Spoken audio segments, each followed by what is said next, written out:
Greetings, my name is Tommy the Keyblade Master, and welcome to another one of my movie audio reviews. I had some good reactions with Cinderella, got into some interesting discussions with a few people over that movie, so I decided I'd try another one. This one's going to be on Insurgent, which is the sequel to Divergent. Now, I saw Divergent, I thought it was an okay movie, but we're getting a whole bunch of books and movies, basically post-apocalyptic movie where a certain youth has to go out and restore society back to normal after the adults screwed things up. Yeah, same thing here with Insurgent, but I mean, like, we have the Hunger Games, which I haven't seen, but I know the story well enough to see what it's about. And then we got, like, the Divergent series, and then I also saw the Maze Runner, and all of them have such similar narratives that they almost seem to copy each other. So, anyways, if you haven't seen Insurgent, basically it sets itself up in this post-apocalyptic Chicago where the remaining humans have set up a government that divides each other into certain groups. If you're kind-hearted and want to give to people, then you join the leadership in this faction. If you're incredibly intelligent and you believe the science will save humanity, you get put into the science sector. If you're brave and like physical force, you get to join this military-esque type sector. I forget the names. They each have names corresponding with the factions. But anyways, in the last one, we find out there's a certain group of people called Divergent, which can join and be good at any factions, and the government wants to kill these people. And my thought about that is, not only is it confusing because people are allowed to pick their factions, you don't have to necessarily be in the faction that you were born into. You can pick your own faction, but if you choose a faction different from your family, then, you might never see your family again because they're pretty much walled off. But anyways, one of the things is you could choose your faction, so how the heck could they tell you're Divergent, number one, and number two, why would being able to be good at any faction really upset societal boundaries when there's another group of the population, and you find an Insurgent, there are a rather large group of society called factionless who can't get a job, can't earn money, don't have a home, and depend on others for food.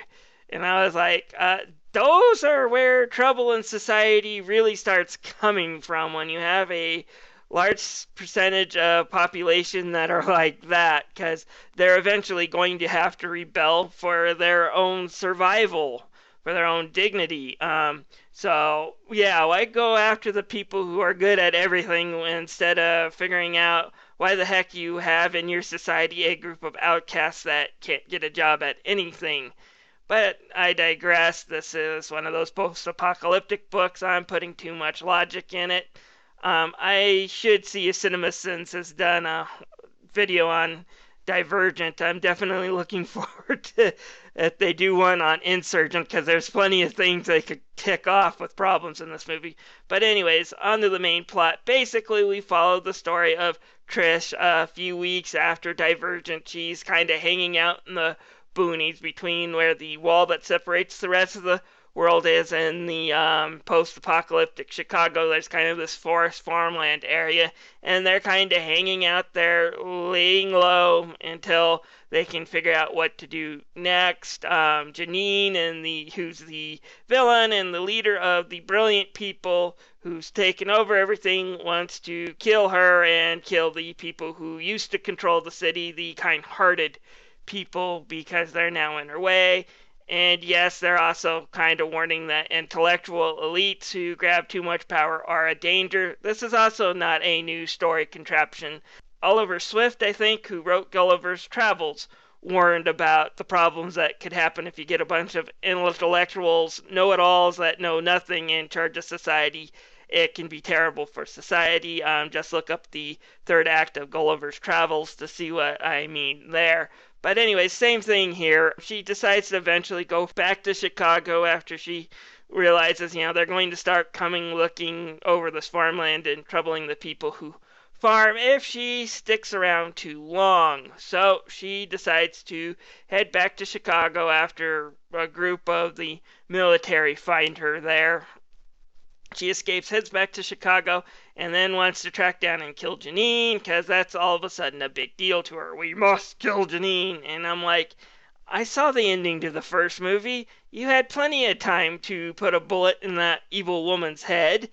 Why didn't you? Why is it all of a sudden now, several weeks later, that you want to kill her? And, she just finished killing off Triss's parrots, too. So it's not like this woman was kind of sinful or kind of right.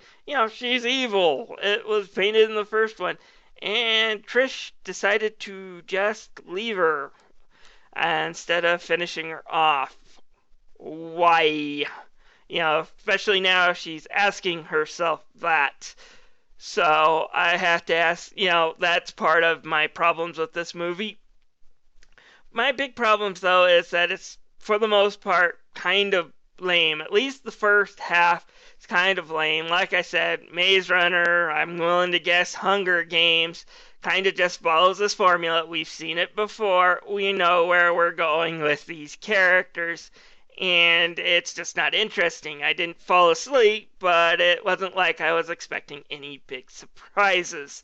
Second half gets a little bit better because one of the things that this world has is these virtual reality sims. And when Trish finally gets caught by Janine and taken to a prison because Janine wants to open this magic box that will tell her how to gain absolute control, and becomes ridiculously obvious halfway through the second act that the box probably isn't what Janine wants. In fact, if anything, it's going to hurt her cause. But anyways, Trish has to solve these virtual reality puzzles to open the box.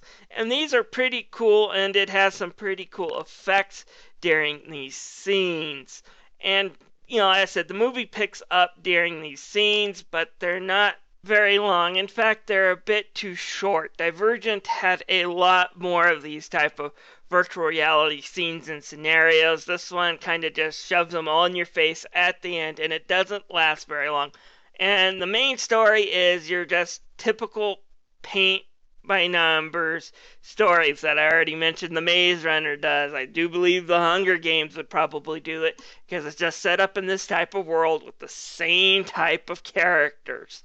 So you already know that. You know that somebody's going to betray her, and they do. You know that one of the people that betrays her might not completely betray her, and that happens.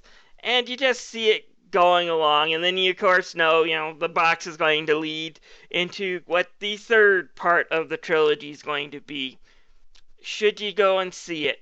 I'm going to have to say no. It's not the worst movie ever, and it does have parts where it does have good ideas.